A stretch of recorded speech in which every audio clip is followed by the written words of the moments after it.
Hey everyone, welcome to 2 Cents with Bentz. I am your host, Dana Bentz. Happy Tuesday. I love my new intro video, Countdown Timer. I changed the music over the last several weeks just to switch it up, just to find a different, to get the right vibe of the show. And I love the one I have because this week and last week, both of my guests were just dancing to the music backstage. I see Eddie, my guest, dancing backstage, and I love that. He's backstage now. I just love getting the right, vibe of the show. It's a good song that kind of pumps you up, but it's not too crazy pump up. Mike, thanks for tuning in. NLTMW. Dave, thank you so much for tuning in. I was on Dave's show earlier this morning. So today's the second live stream of the day. And Kelsey, thanks for tuning in. My sister, Kelsey. So we have a great show for you today. If you're new here, welcome to my channel. Welcome to 2 Cents with Bentz. And if you're not new here, welcome back to the show. The 2 Cents with Bentz is a marketing and branding show that I created several weeks ago, early September, where I decided to make a show interviewing other marketing and branding people in the space. Gabrielle tuning in on LinkedIn. Thank you so much for tuning in. And I always like to mention this show it's really powered by the guests, or it's powered by the guests, not only the guests, but it's also powered by the viewers and the audience that we have on the show. And one of my favorite parts about live streaming, my guest Eddie and I were just talking about how the show, it really takes its own course since we're able to interact with the audience. So I always like to remind my viewers to leave comments in the comment section, and we love to show them on screen. But also you can ask your questions to my guest, because this is kind of all of our interview. We all get to pick Eddie's brain tonight. So without further ado, I want to bring on our guest, a social media strategist, EDDIE GARRISON. Welcome to the show. I'm not really frozen. I just wanted to do that to for dramatic effect. I really wanted to do that. I can never do that on my own show, so I wanted to do it on somebody else's show. Well, you definitely sold me. I thought you were frozen. No. Thank you so much for having me, Dana. It is a pleasure to be here. Yeah, thank you so much for being willing to be a guest on the show. So, for those of you, I know you're very big in the live streaming industry. Like, you've been around the digital media space for so long. But for those in the audience who have never heard of you, who don't know who you are or what you do, can you give us a brief background on who Eddie is? I actually can, yes. And the first question I would ask is, where the heck have you been? I am literally the most famous person in the digital. No, I could care less about that. Truth be told, I actually started live streaming and digital marketing back in the mid 2000s, before it was even called live streaming. I worked in the ACH industry, which is an arm of the banking industry. And I did a lot of webinars and a lot of offsite training, but I actually did live streaming back then because perhaps the company didn't have enough money to send me somewhere, or their company didn't have enough money to pay me to come somewhere. So I had a little webcam and I started streaming on this platform called GoToMeeting. And it wasn't called live streaming then, it was just called webinaring. And that's kind of how I got my start in what we now consider live streaming. Before that, I went to school to be a graphic designer. So that's kind of how everything came to fruition for me. And when graphic design and social media kind of came to a median and I was able to meld the two together, I jumped at the opportunity and I started a company. That's awesome. And when was that time that you started building your own like personal brand? Personal branding, I started probably in 2007, 2006, 2007. Yeah. Wow. On social media, like when Twitter and everything came out. I mean, I was jumping on every new platform. Like a lot of people do now, right? Yeah, just like a lot of people do now. And I was just looking at what would take hold. And when I started to, people were like, oh, wow, you have a good personal brand. What can you do for my business? And I was like, ooh, that's interesting. I never really thought of it in that facet. So a lot of businesses started going, hey, can you do this for my business? I was like, heck yeah, let's do it. Let's rock it. Let's do it. And it honestly just started from there. No kidding. So I know you do a lot of live streaming. Do you do streaming for like on behalf of other people, like managing a live stream for an account or for a brand or for a company? Yes. Okay. For the short answer. Gotcha. Yes. And yourself. For a one-word answer. And myself. No, yes. Yeah. You wanted one word answer? Okay. You wanted, you got it. Yes. I do that. So a lot of companies come to me, and one of the things that the biggest apprehension that I see when brands approach me for a live stream is they don't want to be on camera. They're like, oh, I'm not good on camera. I don't look good on camera. I don't like the way I look. And the business person in me is like, well, let me coach you up on that, because that's not what people want. If they wanted to sell a prompter read thing, they would just watch the news. They want to see you, John Q, business owner down the street that is being authentic. And I detest the word humanizing, because if you're not humanizing your brand, I don't know what century you're living in, but so I'm stressing organic and authentic presentations. And that's what live streaming does, Dana. You know this as well as anybody. So if they come to me with apprehensions about, well, I'm not good on camera, I can work with that. I want not good on camera, because you know what's going to happen? And I can actually pull from something I did today. I had a corporate video shoot in Orlando with a brand that I work with. And they're like, how do you want this to go?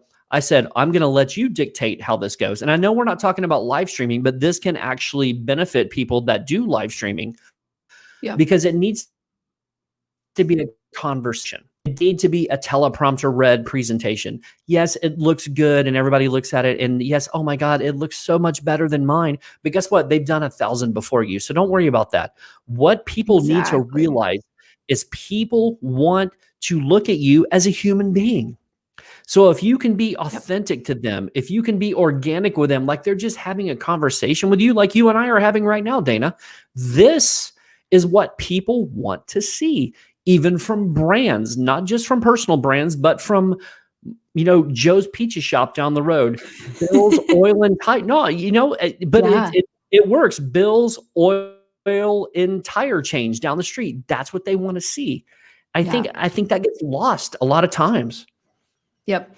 So that's kind of why you have gravitated to live streaming is because you've kind of felt like this is the best way for brands to be connecting with people. Yeah. Yes, without a doubt. I mean, if you just let's just take an example, right? Let's just say you own a pizza shop, Dana's Pizza Shop, right? Benson Pies, right down the street, right? We got Benson Pies. Every Monday you do a pie of the week, right? You could do a little picture and go, oh, look, our chef, this is the pie of the week. It's pepperoni and pineapple. And yes, I said pepperoni and pineapple for anybody that wants to say. So you have a pepperoni and pineapple pizza, and you take a picture of it and you post it on Facebook and Instagram. Yeah, it may get a little engagement. It may reach, however many people it's going to reach. Just set up a tripod or just had someone film you, Dana, the chef, because we're at Benson Pies. If you, the chef, Dana at Benson Pies goes, hey guys, what is going on? It is Monday. We are back and we're doing a pizza of the week. I'm going to unveil it to you right now. And the camera just pans down. You don't even have to make the pizza in front of them. I'm talking about doing something under 60 seconds. Pans down and go, boom, and you do something really cool and have a little thing and go, that's right, guys. If you come in today through Friday at 5 p.m., you're getting this pizza for 50% off. I'm Dana Bentz. Come down to Benson Pies. We will see you there. Done. And that's your live stream. Yeah. Oh my God. You understand how many people will come into your restaurant to get that pie through the week? Yeah.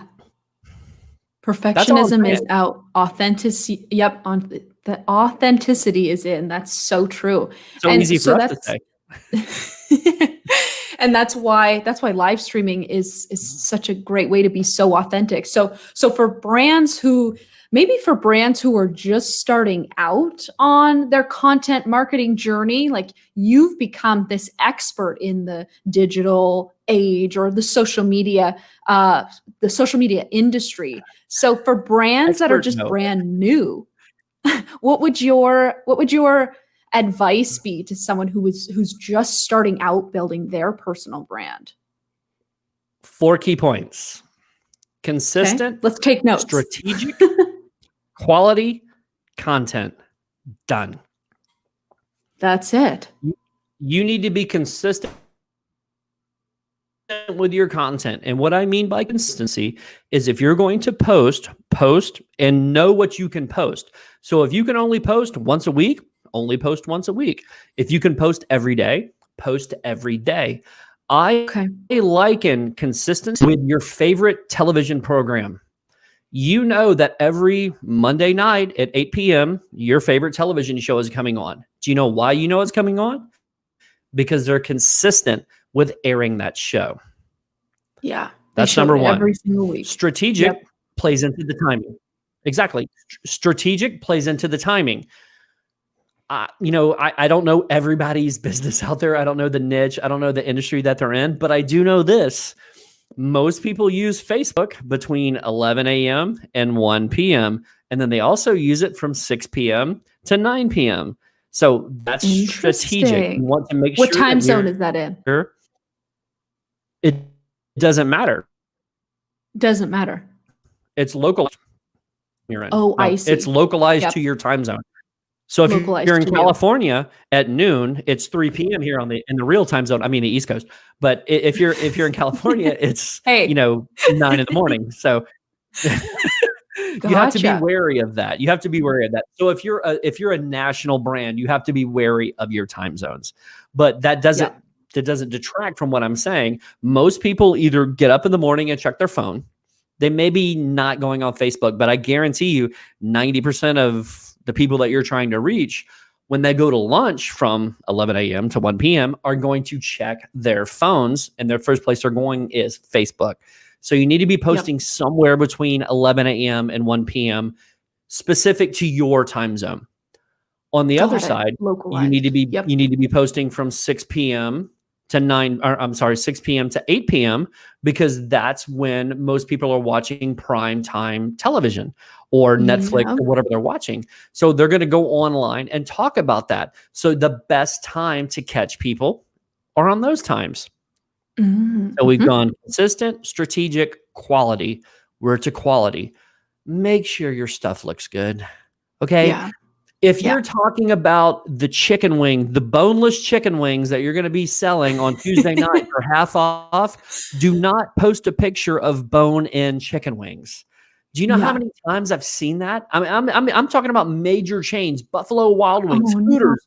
These major corporations will say, it's Wingless Wednesday. Come in and get 50% off. And the picture that they have is bone-in chicken wings. But you may not think that that's a big deal. But let me tell you what, if you're not a national chain, it's a big deal. Yeah. So we have a great question from the audience. Kelsey, thanks for tuning in.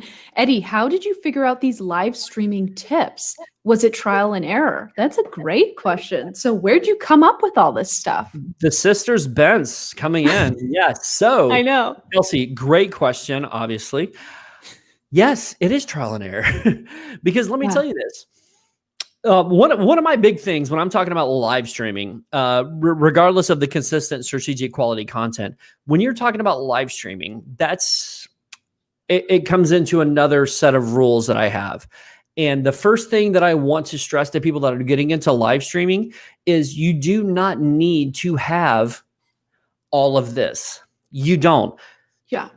Dana's set. Wow, I meant to say this backstage. It looks great. I'm sorry that Thank you. It looks absolutely fabulous. Thank you. It's brand new. I just moved my whole setup like 2 weeks ago. I think it looks incredibly fabulous. Thank you. But guess what? When most brands start out, they're not going to have that. Right. They're not going to have the $1,000 DSLR to do it. They're not going to have the $500 lighting. They're not going to have the $200 microphone. Get started with what you have, and what you have is enough. It literally is. It literally is. And what you want to do, it doesn't matter if you're live streaming or just starting in video content creation. These are my rules to it. Number one, stabilize your camera. Nobody wants to watch a video. Oh my gosh. Yeah. Doing this. No one wants to. Unless that's your genre. Yeah. If that's your niche and you're a vlogger, yes, that's what they want. Right. But sometimes you see these people walk around with their phone and it's bouncing the whole way. It's very hard to watch. Yeah. It's terrible. Rolling your eyes. Number two, have quality audio. Because if no one can hear you, if no one can hear you, they're not going to stick around to watch you. Yep. And I can sit here and tell you this right now, guys, because a lot of people that live perhaps in major cities or they're at work watching you and they shouldn't be, they don't want to see you. They just want to hear what you're talking about. So you almost have to look at your live stream as a radio station. So you listen to radio stations. You don't need to see them, but you're hearing the message that they get across. When you're going through your radio stations, if the radio station is scratchy, do you stick around? Nope. Nope. Next station, to the better station. To the better station that has better audio quality. And then number three is lighting. Yes, I know. I saved lighting for the last bit, but lighting. I love lighting. Don't get me wrong, but guess what? You don't have to go out and spend thousands of dollars on lighting. We all have access to one of the best and most flattering, actually, light sources of all. It's called the sun. Shocker. Just set your rig up. Just set your phone up in front of a window, and please do not put the window behind you. This isn't an FBI's most wanted thing where you have to be blacked out. No, everybody wants to see you. So put the camera in front of the window and you let the light come in on you, because the sun is going to be 5,600 Kelvin, give or take. And that's the most flattering light for somebody. So stabilize your camera, have great audio, and then worry about your lighting. I love that. I love those tips. Now we have another question. Thank you everyone in the audience for all your questions. We have a question from Dave. What percentage of your views come after the live stream? So Dave and I actually talked about this, that a lot of his viewers come after, come on the replay of the live stream video. So like the video upload, instead of actually live viewers here with us now who are chatting in the comments. Yep. So Dave, that is an absolutely phenomenal question. And I see personally, and the brands that I work with, and I'm just going to use a round number to make the math easy. So if we have 100 live viewers, and that's great, obviously. If we have 100, I'm just doing it for percentage wise. If we have 100 live viewers, our videos that I see personally and the brands that I manage see up to 10 times the viewership on the replay. No joke. Kidding. Up to 10 times. No kidding. So 100 live viewers, you're getting 1,000 total views. Replay views. Yes. Replay views. I can say this because the pattern, and I'm not plugging my own self here because I'm not trying to do that. I've done a social media day virtual summit, and I did it last year and I did it the year before. The first year I had like, I don't know, like 150, 160 live viewers.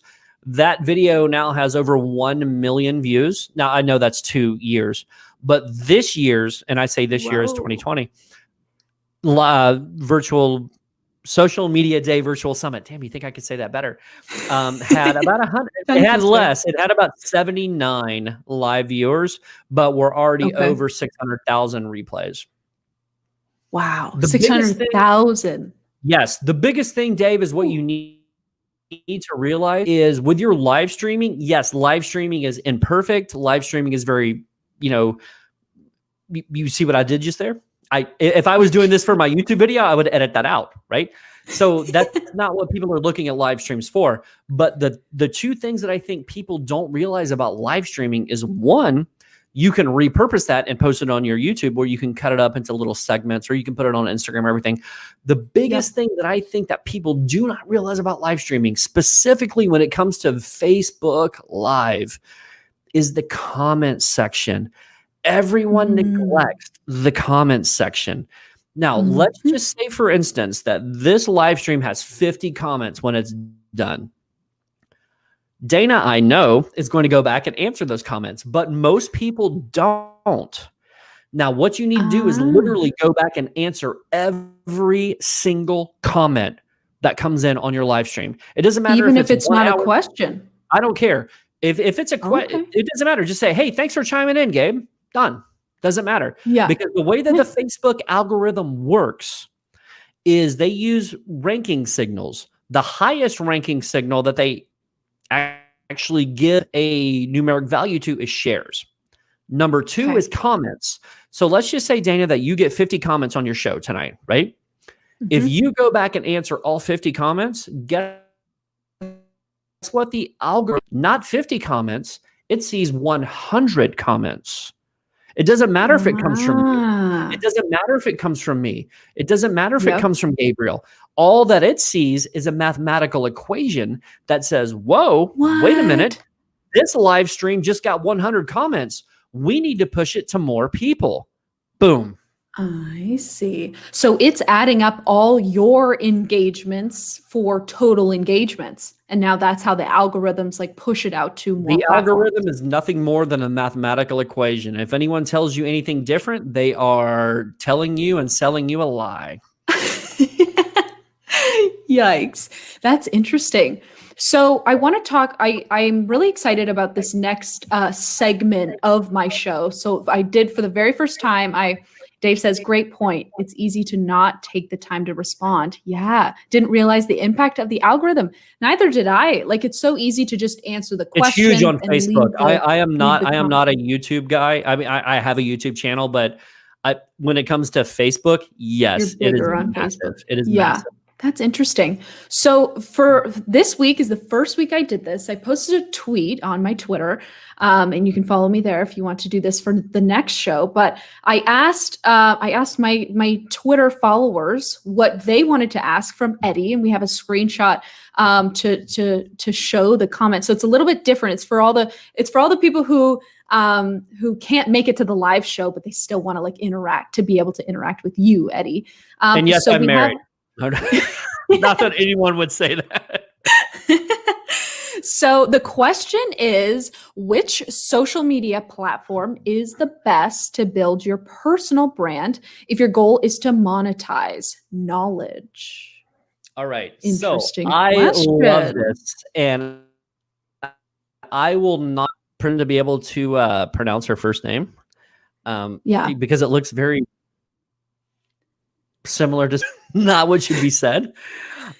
So Singh. I will say to you, Miss Singh, Mrs. Singh, that the best platform for you to grow a personal brand is to know where the people you want to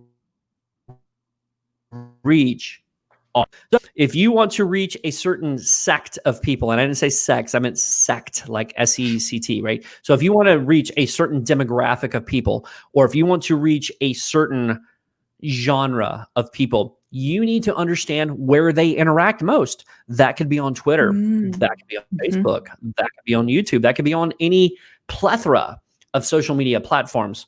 Once you figure that out, you need to understand how your personal brand can solve the biggest pain point for them.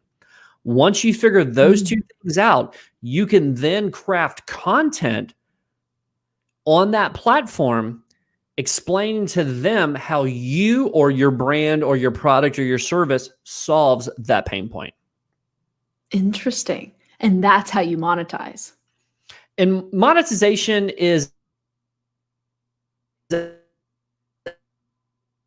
different thing, right? So everybody want to be monetized. YouTube, what? Not monetized on YouTube, but I made $1,500 last month on YouTube. Not bad. Wow. You know, but you're not monetized. Affiliate marketing, links. It doesn't monetization. People get that term confused because they want to be monetized on a certain platform. You don't have to be monetized on the platform to make money off that platform. You just need to realize what your viewers, your audience want to see from you. And if you can leverage that to push them somewhere else that generates revenue for you, that's monetization. It doesn't matter. I'm not monetized on any platform, but I guarantee you, and I share this actually on my YouTube channel, how I monetize these platforms. And I show you exactly how much money I make. Yeah. Yeah. And I love those videos that you do because it's so neat. The one I most recently saw was I think it was your Amazon affiliate marketing. You showed the whole dashboard and everything. Like, I thought that's really neat to like see the inside scoop on how it all works for those. And you know what I try to do there, because I'm what most would consider an incredibly small channel, right? I have, let me see this, my TubeBuddy. And yes, I did just said TubeBuddy. Sorry. I have 461 subscribers on my YouTube channel. Nice. Which isn't considered nothing in the grand scheme of things. However, I am able to leverage that with affiliate links to have people come and buy things from me. But what I want people to understand about monetization on social media is, I'm not knocking anyone that says this. I'm not going to trash anybody because that's just not my way of it. If your favorite YouTuber has 500,000 subscribers and they're telling you that affiliate marketing makes them $20,000 a month, this is what you should be doing. You do not have 500,000 subscribers. Right. There is a time and a place for that. So just because they're telling you that they make $20,000 on affiliate marketing, they have 500,000 subscribers. Look at me. I got 461. I don't make $20,000 a month.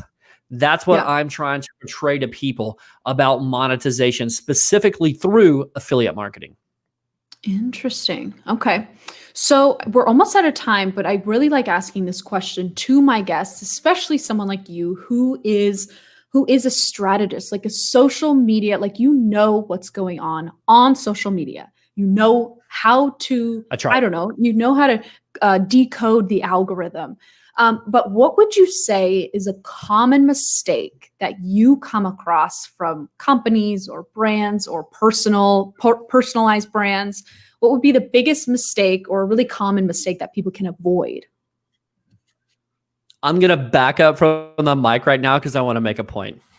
Sell. People, that's what they want. They want to sell all the time. God. That is not right. That is not correct. Let me ask everybody this, and I'm going to ask you this too, Dana. This morning when you woke up, most people in the world now have their phone. I don't care what manufacturer you have, is your alarm is on your phone. Looks at is, let's just say, Facebook. So you open your Facebook app. Are you hoping that Nike has an ad for you to buy something? No one does that. No one opens a social media network and goes, hey, what is some company wanting me to spend my hard-earned money on? People use social media for a few different reasons. One, they want to see what somebody did last night drunk. That's what they want to see. Two, they want to see what their parents are up to because they don't live close to them. or they want to see what their friends or their old college roommates are up to.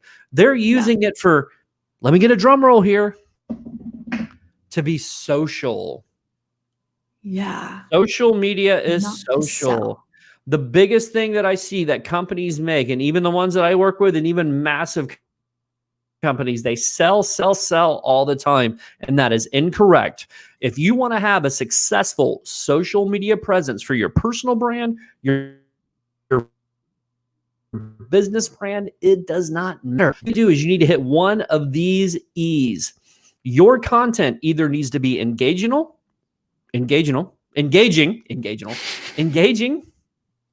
educational, emotional, or entertaining. If you hit one of those 4 E's in every single piece of content that you post, you will have a successful social media presence for either your personal brand or the business that you're running. I like that. The 4 E's. And Dave says, give first and sales will come later. Yeah, that's so true. I agree. So sitting too far from the mic Yeah, so is there's what I thought he was going for.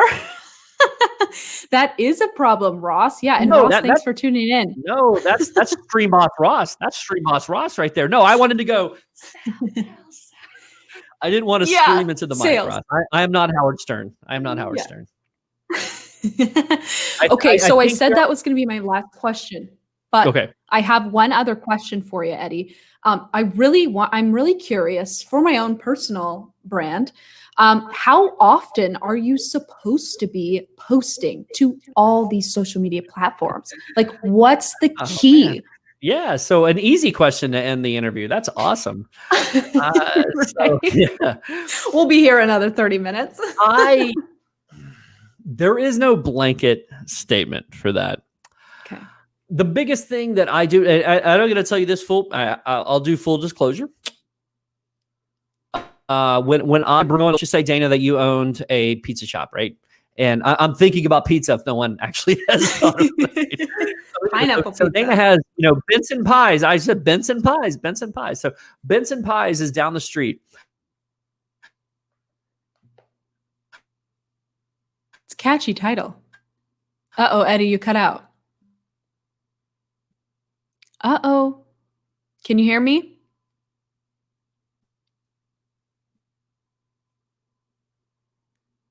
Uh-oh, I lost you, Eddie.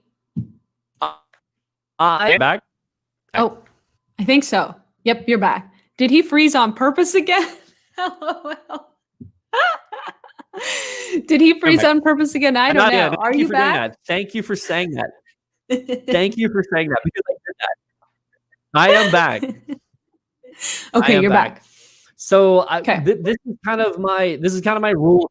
I am back. So this is kind of my rule of thumb.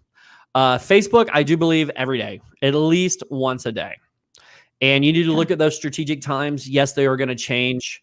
You need to understand and read and understand how you need to read into your analytics to win your target audiences online. And yes, I know that this is like being a dead horse, but honestly, you really need to trust the magnificent beast that I love. Where Twitter is, honestly, like I said earlier in the show, or maybe we were talking backstage, I average about 35 tweets a day. Yeah, that's nuts. Yeah. That's so much tweeting. And I've gone for us. The reason for that is I participate in Twitter chats. And if that's something that you're looking to do, if you want to grow just your brand awareness or just your knowledge in general, I highly recommend just doing a search on Twitter for insert your industry, right? So Twitter chat, live streaming, Twitter chat, pizza, Twitter chat, tire changing, whatever, and find those, because that's a great networking opportunity for you, because you're going to find like-minded people that are looking for the services and products that you offer. So Twitter is just something that's a little bit different. I do believe that once a day on every other social media platform outside of Twitter is good, and not YouTube. So no one can upload to YouTube every day unless you're doing that full time. Yeah, that's a lot. That's a lot of YouTube videos. Yeah, I think it's a good rule of thumb. Yeah. The biggest thing I think when it comes to YouTube, and I think a lot of YouTubers would, and I detest that term, but I think a lot of people that are prevalent on YouTube would also agree with me on this. Commit to a schedule that you can do. So if you can only commit to once, if you can only commit to once a month, just do once a month. Make sure it's once a month on Tuesday at 6 p.m. or whenever you're going to upload, right? If you can commit to once a week, then do that. But on social media platforms, and I'm not discounting YouTube as a platform, but I think it's more of a search engine and a community kind of building. I do believe, again, outside of Twitter, that once a day is going to be your best bet. Good. Awesome. Sweet and fun and informative conversation. Ross, thank you. And thank you everyone else for tuning in. Eddie, I think this is such a fun and informative conversation. I'm learning a ton. So for the people who aren't a part of your group or who don't know where to find you, where is the best place to get connected with you? Yes. Hey, thank you so much. You can stalk me anywhere on social media outside of LinkedIn because I do not like that platform. At just my name, Eddie Garrison. Eddie Garrison. Perfect. Yep. Just like that. My company's name is Clover Media, which I wore a shirt for. So nice. And it matches your orange branding. It does. I love that. And here is your Twitter. I love this little screenshot that I cut out. It matches your orange shirt. Hey, branding is not just a logo. It's an overall theme. Ooh, good quote. Good quote. Okay, and then this is your group that people can people join this group. Ooh. A little heavier then, but I'm good. I love it. I love it. It's not orange, but it's a different group, so it has. It's a different brand. It's a different brand altogether. So I got to stick with that branding. I love it. Cool. Well, Eddie, thank you so much for being a guest on my show today. Great show, you too. Kelsey, thank you. Thank you for tuning in, sister extraordinaire. And everyone in the comments, we had so many people. I saw Beauty Bubble earlier. Ross was here. I saw Dean Niman in the Beauty Bubble's always here. And Dave had great questions, and Dee Niman was here. So we will all see you next week. Eddie, thank you again for being here. Thank you so much for having me. Yeah, see you. Oh, what a great show. Fun, you guys. Thank you so much for being so active in the comment section. I just love it. Just makes live streaming that much more fun because there's way more engagement. And now per Eddie's advice, I got to go, once we end this live stream, I got to go respond to everyone real quick.